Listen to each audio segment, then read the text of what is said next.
За Батчил уяны өвлөөс анхудаа өвлийн аялал жуулчлалын үйлчлэгээний ажилд өөрийн боломжийн хүрээнд ажиллаж эхэлжээ.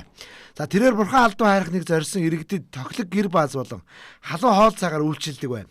За ингээд эхнээсээ хүн бүр сэтгэлээрээ өвчлээд ирэхээр эднийхээр ирэх хүмүүсийн цуваа тасардаг байна. 11 сараас хойш ажилласан одоо бас энэ сошиал юм арчи одоо зармаараа хүргээд бас ер нь олны танил болж шүү. Тэгээ ирдэг очдөг хүн ихтэй ирээд одоо үйлчлүүлээд хоолж унтлаад хон жөнжөөд явсан хүмүүс бас найз нөхдөйгөө эргээд явуулах тийм байна. Тэгээ одоо би одоо Мөнгөн мөрд самаас 30 км-т одоо Хамбын ирээний доод арал Тэрлэнгийн хөвөн дээр гэр бодол ажиллаулж байна. За миний утасны дугаар бол 88 17 67 07 гэсэн утсаар захиалга авч одоо надтай холбогдож одоо хайрхан уул руугаа зорж ирж байна хүмүүс. Өвлийн тэргүүн сарын шинийн нэгэн чинь нөгөө одоо Эзэн бог Чингис хааны маань төрсөн өдөр байдаг. Тэндээс эхлээл ер нь одоо энэ хайрхан уул руугаа зорьсон шүтэж залбирч байгаа хүмүүсийн хөдөлгөөн эхэлсэндээ.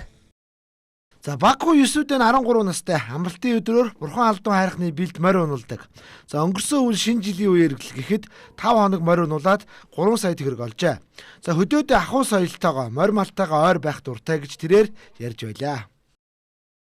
Хэдгээр анги 9-үүдээ? 8 дугаар анги. 8 дугаар анги. За өнөөдөр ингээ амралтын өдрөөр ингээ морь унуулдаг юм байна те? Тий. Хэдэн морьтой ирсэн? Би 8 морьтой ирсэн. За тэгээ морь унуулаад ашиг орлого арим байна уу? Арим. Ашиг байна.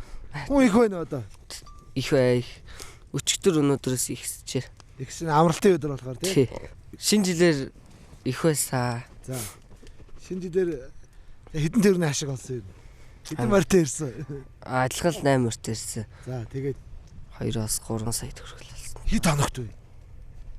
Тэр чинь нэг бас 5-6 хоногт л. За хөдөлмөрлөөд л бол Монголд хаанч сайхан амьдрах боломжтойг Батчуулын гэр бүлээс харж болно.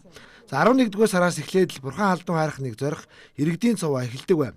За тиймээс энэ цаг үеийг тааруулан хүүтнийг ч үл тон инхүү ажиллаж хөдөлмөрсөөр байгаа нэгэн гэр бүлийн төлөөлөл юм аа.